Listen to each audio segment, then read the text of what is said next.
Hello, ladies and gentlemen, Greg Michalowski from ForexLive.com. This is a Forex Kickstart video. Today's date is March 7th, 2024. In the Kickstart video, I take a look at three of the major currency pairs, the euro versus US dollar, dollar versus yen, and sterling versus US dollar. So let's get started. The euro versus US dollar is moving to the downside. We did get lower projections for inflation from the ECB, with 2024 moving down to 2.3% from 2.7%.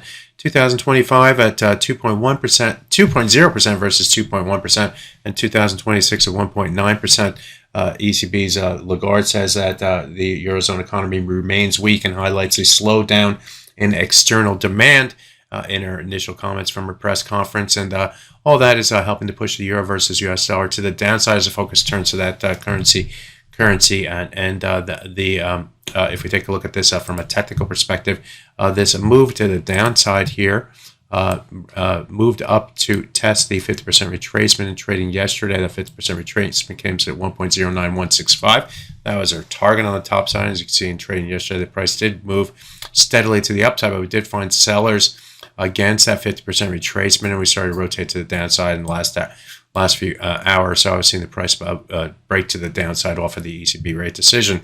The 38.2% retracement on 1.0864 is going to be our next target. Recall that that level was broken a few weeks ago here, but it was quickly broken and then rotated back to the downside, and the traders started to lean against that moving average or that retracement level here, and get on the arrow here, and here, and here, and here, and here, and here. We did break a little bit above it in trading this earlier this week, only to fail, and but then we moved above it in trading yesterday and based against it here. That was a key for this move to the upside from a technical perspective, and now we're moving back down toward it.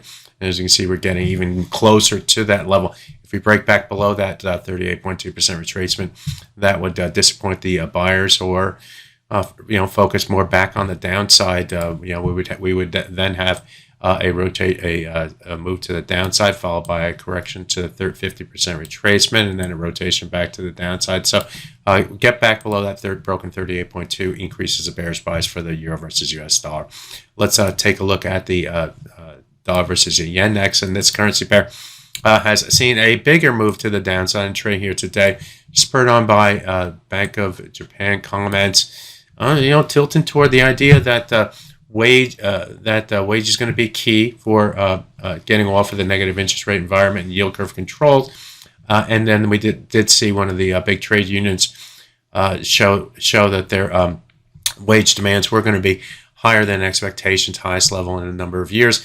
And that is spurring on the idea that the Bank of Japan would get off that policy, that stimulus policy. And we saw the dollar versus yen move below its 100-day moving average. That's a blue line in this chart at 147.81. Currently trading at 147.85, just above that level after moving down to a low near 147.57, which took out this low right here, or these lows right here, going back to the month of February. So sellers are making a play below the 100-day moving average. We'll see if they can keep that momentum going to the downside here, and stay below that 100-day moving average, or find some sellers near that level.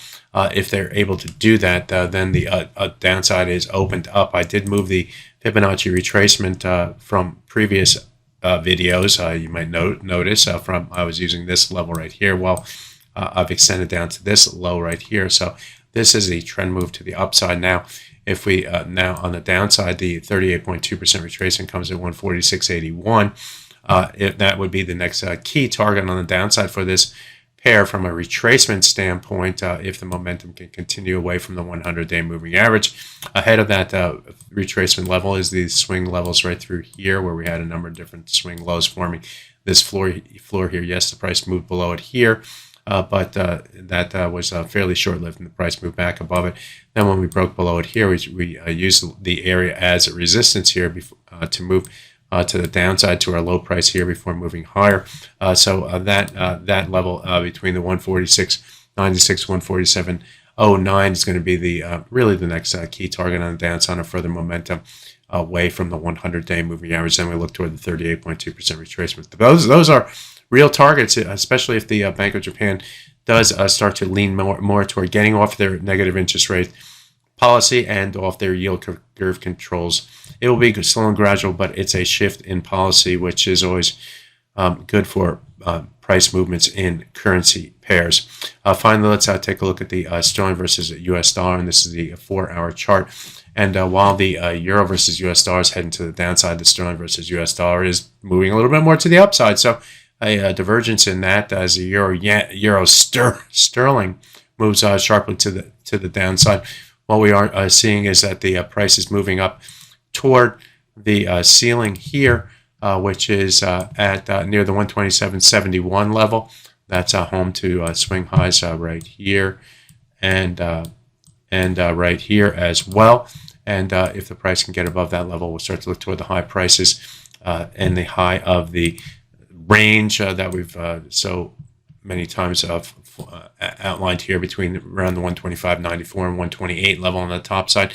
Yes, the price did move above that 128 type area up to a high of 128.27. That would be another target on the top side if we can continue that momentum. But the first things first, we need to get above 127.71. Then we'll look toward the 128-ish type area up through here, the yellow area.